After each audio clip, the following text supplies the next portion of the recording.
Imagine a place with no sunset, white landscapes stretching forever, and temperatures so cold they can freeze your skin in seconds. Now, imagine living there, isolated and thousands of miles away from civilization. Welcome to Antarctica. But did you know there's a brewing controversy at the heart of this last great wilderness? This is Hear the Web with Tom and Lily. Let's dive into it. Indeed, Tom. The main U.S. base in Antarctica, McMurdo Station, has some shocking news. They're banning alcohol purchasing at their on-site bars. But before you guys think it's a strike against fun and companionship in the chilly wastelands, there's more to it, isn't there, Tom?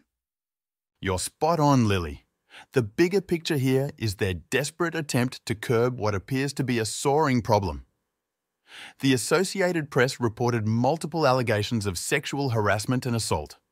Incredibly, employees claim that their grievances are often marginalized, exposing them and others to greater danger. Some incidents were reportedly fueled by alcohol, adding another layer of complexity to the situation. Shocking, right? The policy shifts, however, shed light on the gravity of the situation. McMurdo Station is not entirely pulling the plug on alcohol, though. Workers can still buy a weekly ration of alcohol from the station store. But remember, bars are central to their social life in such an isolated spot. True, Lily. It's more than just a place for a drink. It's entertainment, a means to bond, escape the harsh realities of the environment. Somehow, it seems even more potent because of the vast isolation. One would think so, Tom. But the National Science Foundation, NSF, which supervises the research program at the base, has clarified that these changes are linked to the morale and welfare of the base, not particularly targeting sexual harassment prevention. It makes you wonder, isn't it? Indeed, Lily, it raises questions that demand answers. Like, what steps are really being taken to address harassment? The NSF has come up with measures such as enhanced training, a new survey, and monitoring trends to tackle sexual harassment. But is it enough? Especially when we've got a victim stating that rehiring perpetrators is still a problem. Absolutely, Tom.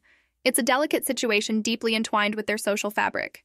For instance, the NSF report found that 59% of women experienced harassment or assault in Antarctica, with 72% of women saying such behavior was a significant problem. And the stories are real and haunting. Women told the AP they were fired, forced to work alongside their harassers. It's horrifying. It is indeed horrifying, Lily. And these cases beg a more proactive approach, don't they? The NSF has made some important steps. They've expanded its helpline, provided a confidential victims advocate, and, interestingly, improved internet access to let workers stay connected to people back home. A step in the right direction.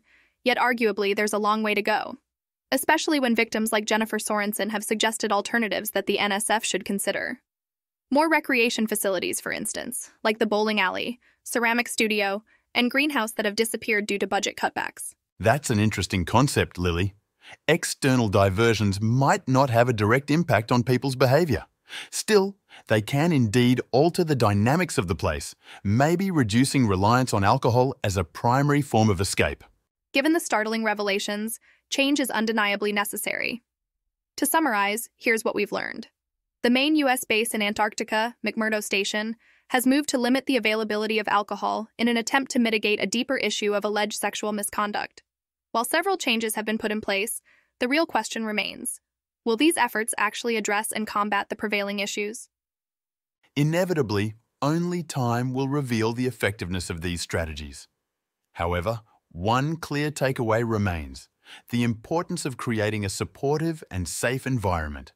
And in this case, even in the vast and icy wilderness that is Antarctica.